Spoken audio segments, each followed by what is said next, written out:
Good afternoon, everyone present here. Great honor to be a part of WEF. And the first session we're kicking off in this parallel hall is the one on gender and equality. We have two speakers here, Dr. Sugandha and Cynthia Palasingh. Please, welcome.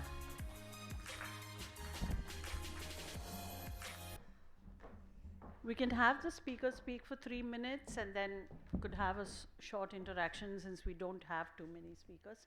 So who would like to go first, Sugandha? Please come. A very warm afternoon to everyone. So I work as a gender specialist, a senior scientist with International Rights Research Institute. I am a lead specialist there. And on the topic of the gender equality, I would like to bring to the fore about the most important thing about who feed us. And when we talk about the whole concept of this Women Economic Forum is about the gender equality and bridging the gap. And in that gender equality and bridging the gap, we must remember the women farmers. And if I go with the data of, UN, it says that had the women got the same opportunity as men in agriculture system, they can raise the agriculture production by 20 to 30%.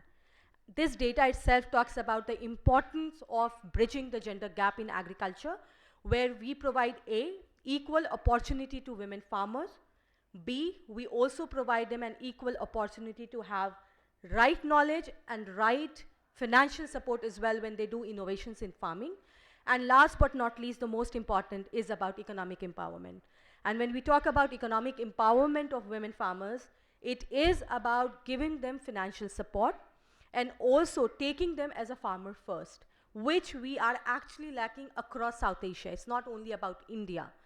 And also, when we talk about women farmers, once I gave you the data of the UN, now I'll talk from the voices of women farmers right from the grassroots of Bihar, where we closely work with thousands of women farmers. And to quote one of the women farmers, Bholi Sakhi, I would say, she says, my grandmother was a farmer, my mother was a farmer, my mother-in-law was a farmer, I am a farmer, my daughter is a farmer, my daughter-in-law is a farmer, but I don't have the recognition.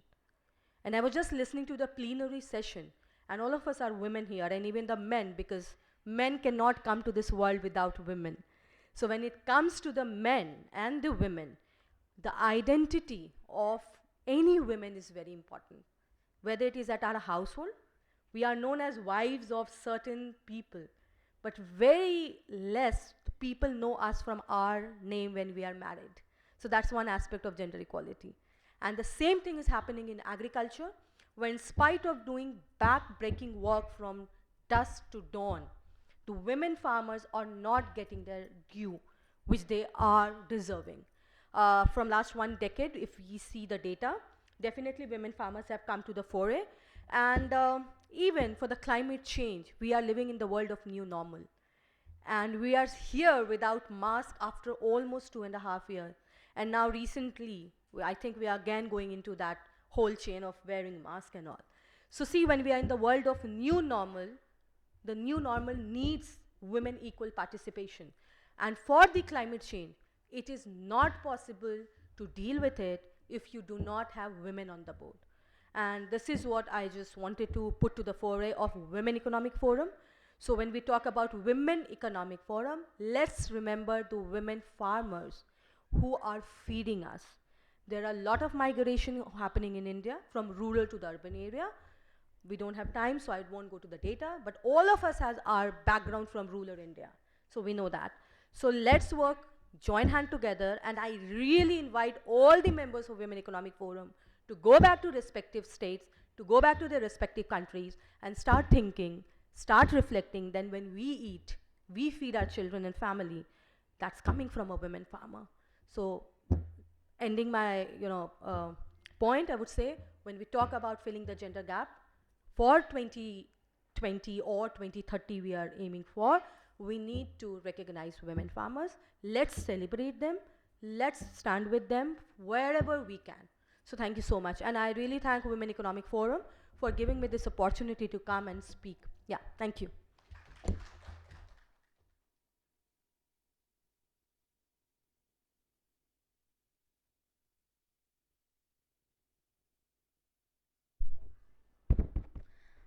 That was very impressive, right? Not only on the farming, on every field, women should have financial independence. That's the key. Even the World Women Economic Forum is for all about that.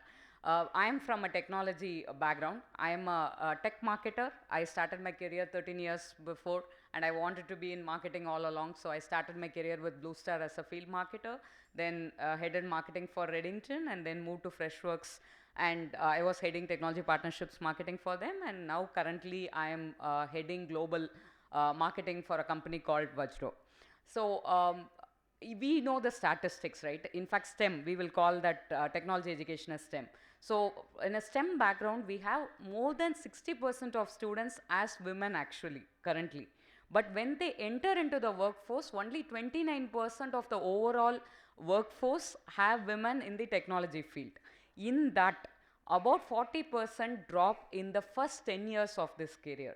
And that reveals the actual fact only less than 10% of women are there in the top leadership position, and less than 3% are there as the founders or CEOs of the companies. This is because there is another shocking revelation that teaching self-confidence as an inherent value from the childhood is only being taken care by only 15% of the families. That's why we have only less than 10% of the female population as leaders today. So if we have to bridge the gap, first family has to change few narratives. For instance, in the childhood, they should not make women to play only with dolls and men to play with aeroplanes, right? So that has to change. And I am very lucky. I am part of this first 10% because of my parents. That's why I have my mother also here. And because from the childhood, the one thing they taught me is be financially independent. And marriage is not everything, kid is not everything, or love is not everything, right? Everything is part of your life. Enjoy everything, and to enjoy everything, you need to have a financial independence, and you have to make your career accordingly, and you have to find what you like, and you have to build a career around that. This is something constantly I have been listening. They have not forced me to make marks. They have not compared me with other children. Rather than all they asked us to enjoy our life, be financially independent. Maybe that strong value made me to stand here and talk today.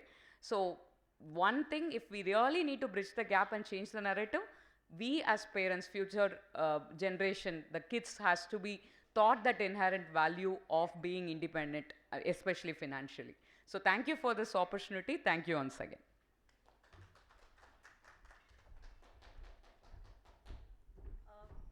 I'd like to invite if anyone has any questions you want to interact with the speakers.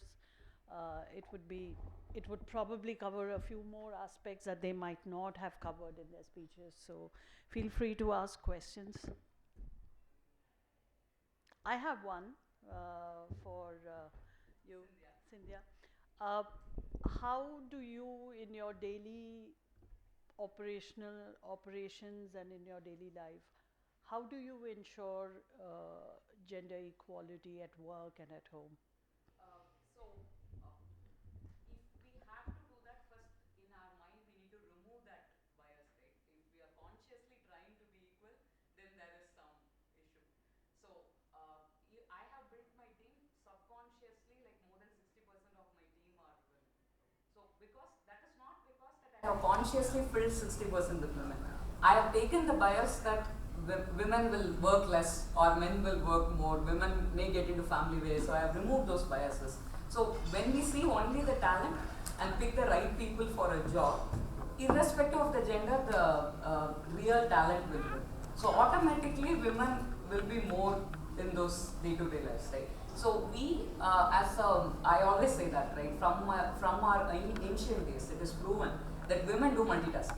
So they will carry their kid in their back and they will work in the field and they will keep talking. So there is a scientific study.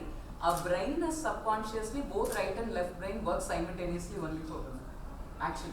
So we can do multitasking. So if you only see talent as a metric, automatically there will be more women participation in the society. But unconscious, that societal stereotype and stigma which says women has to only take care of family and only they have to do the household chores and only they have to I will always say that, you know, in serial, something which I go against is all our soap opera says that women has to tolerate all the violence against them, domestic violence, everything, and they have to be very calm and composed and still do the good thing to them. They are the goddess figure. So if someone stand up for themselves and do work and say, get out, and then they are being called as aggressive and they will be portrayed as a villain. So that stigma has to be removed. So I am unconsciously avoiding that bias by taking all the societal stigma. So I am able to stand up for myself and create a society which is able to stand up for themselves. Thanks. And Sugandha, any inputs on how do you see this? Particularly highlighting the fact that you have about women farmers who form such a major constituent of the agricultural community. How do you think this is possible there? Because I think that is a segment of the population which has very deep-rooted biases. They have grown up with a lot of prejudice. They've grown up with a lot of deep-set values which they think are right. So how do you see transformation happening in that particular segment, the agricultural segment, especially with women? So when you ask me this question, the issues which is existing is all about our perception. We are gender blind. What I'll take the example of the grassroots is that when 4 men are working on a field, we say that the farmers are working. And when we have 10 women on the same field, we will say laborers are working. So this is one of the critical problem which I think is existing when it comes to agriculture and gender. Now you see when we were growing and we were studying our books, when you ask anybody to close your eyes and imagine a farmer, what is the picture which comes? The picture is of a man with a turban and a woman standing beside that man, right, as a support system. So this psychological, education system as well has to play a greater role in it when it comes about gender equity in agriculture. Second important point is about us. You see the IEC material of even the organization which works for farmers, even the entity which works for farmer. When they say farmer, you'll have the picture of a man farmer. Women are missing. In all the advertisement, women are missing. So the problem is all about our own perception, where we are gender blind. But let me tell you, women at the grassroots are unsung. It is not that they are not working.